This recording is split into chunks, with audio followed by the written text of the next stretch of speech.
मुझे आईफोन चाहिए।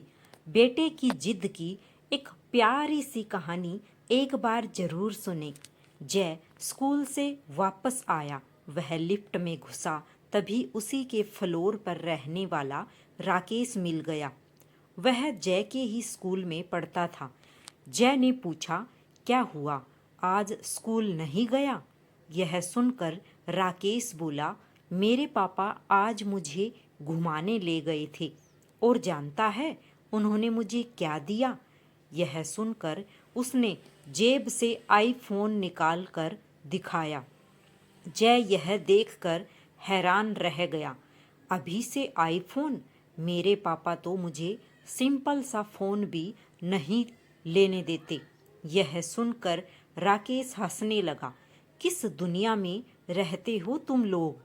आईफोन के बिना आजकल कुछ होता है? जिसके पास आईफोन नहीं, लोग उसे गरीब मानते हैं। कुछ ही देर में दोनों का फ्लोर आ गया। जय अपने घर पहुंचा। वह आज बहुत परेशान था। सीधा अपने कमरे में चला गया। जय संतोष जी और राधिका जी का इकलौता बेटा था। संतोष जी एक कंपनी में नौकरी करते थे। उनकी सैलरी से फ्लैट और गाड़ी की ईएमआई निकल जाती तो कुछ बचता नहीं था। बस किसी तरह गुजारा हो रहा था। इस अपार्टमेंट में शिफ्ट होते ही उनके खर्चे डबल हो गए थे। स्टेटस के चक्कर में गाड़ी भी लेनी पड़ गई। राधिका जी जय के कमरे में गई। क्या बात है बेटा, तबीयत ठीक नहीं है क्या? चल खाना खा ले। जय ने लेटे लेटे ही जवाब दिया, मुझे भूख नहीं है।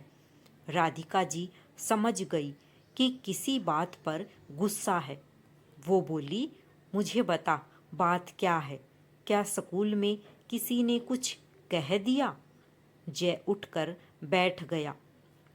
मम्मी, पता है मेरे सारे दोस्तों के पास आईफोन है, बस एक राकेश के पास नहीं था। आज उसके पापा ने भी उसे आईफोन दिला दिया। अगर गरीब बनकर रहना था तो यहाँ आने की क्या ज़रूरत थी? राधिका जी को एक बार तो बहुत गुस्सा आया, लेकिन फिर भी उन्होंने बात को संभालते हुए कहा, बेटा ऐसा नहीं करते। तुझे पता है हमने कितनी मुश्किल से यह फ्लैट खरीदा है।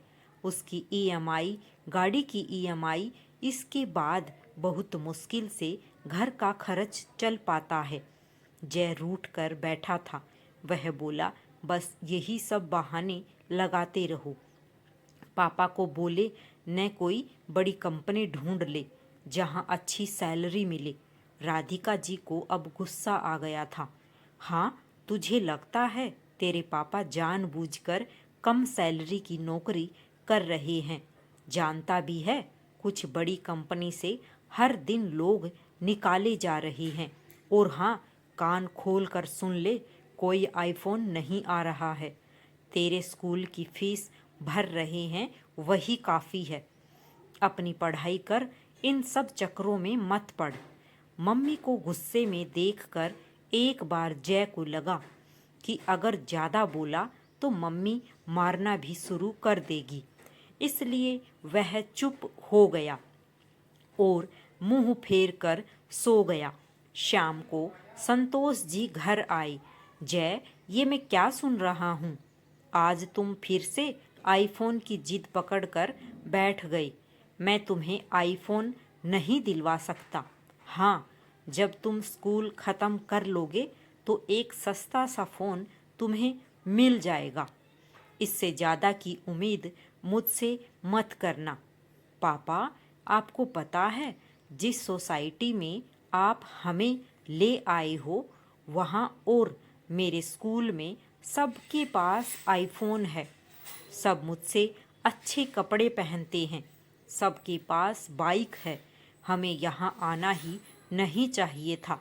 संतोष ने जय को अच्छे से डांट कर समझा दिया। तब से जय उनसे कम ही बात करता था। एक दिन संतोष जी सुबह सोकर उठे तो उन्होंने देखा जय घर पर नहीं है। संतोष जी उसे ढूंढने गई, लेकिन वह कहीं नहीं मिला। वे घर आए तो राधिका जी बैठी रो रही थी। उन्होंने एक खत संतोष जी को पकड़ा दिया।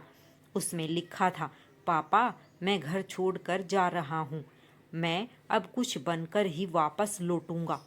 एक एक चीज के लिए मन मार कर मैं नहीं रह सकता। संतोष जी सिर पकड़कर पलंग पर बैठ गई। इधर जय ट्रेन पकड़कर सीधा मुंबई पहुंच गया। उसे यकीन था कि एक दिन वह बड़ा आदमी बन जाएगा। स्टेशन से बाहर आते ही चारों तरफ भीड़ दिख रही थी। जय एक होटल के सामने से गुजरा। उसे भूख लगी थी। वह उस होटल में गया। वहाँ एक वेटर आया, उससे खाने का ऑर्डर ले गया। कुछ देर में एक कमजोर सा आदमी, जिसकी उम्र लगभग 45 साल की थी, खाना टेबल पर लगा गया। जय खाना खाकर जब होटल के मालिक को पैसे देने गया तो उसने कहा, ये जो सामने आदमी है बहुत कमज़ोर है। इसे हटाकर किसी ढंग के मजबूत आदमी को काम पर रखो। यह क्या ही काम कर पाता होगा। बेटा, यह आदमी बहुत अमीर बाप की औलाद है, लेकिन आज से 20 साल पहले यह किसी बात पर अपने घर वालों से नाराज होकर यहाँ आ गया। बहुत ढूंढने के बाद भी जब इसे कोई ढंग का काम नहीं मिला तो पेट पालने के लिए यह हमारे यहाँ काम करने लगा। कुछ साल बाद यह वापस अपने घर गया, लेकिन तब तक इसके माता पिता इसे याद करते करते मर गए थे। सारी संपत्ति पर इसके रिश्तेदारों ने कब्जा कर लिया था। फिर यह वापस यहीं आ गया। तब से चुपचाप काम करता रहता है। शायद यह अपनी गलती का प्रायश्चित कर रहा है। होटल के मालिक की बात सुनकर जय के पैरों तले जमीन खिसक गई। उसने अपने पापा को फोन किया। पापा, मुझसे बहुत बड़ी गलती हो गई। मैं आपसे कभी कुछ नहीं मांगूंगा। मैं कल तक वापस आ जाऊंगा।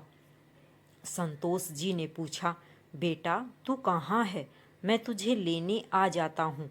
नहीं नहीं पापा, बस मैं आ रहा हूँ, कहकर जय ने फ़ोन काट दिया। रात की ट्रेन पकड़कर वह घर के लिए रवाना हो गया। जीवन का वो सबक जो उसके पापा उसे न सिखा पाए, उसने ठोकर खाकर जान लिया था। राधे राधे सभी को।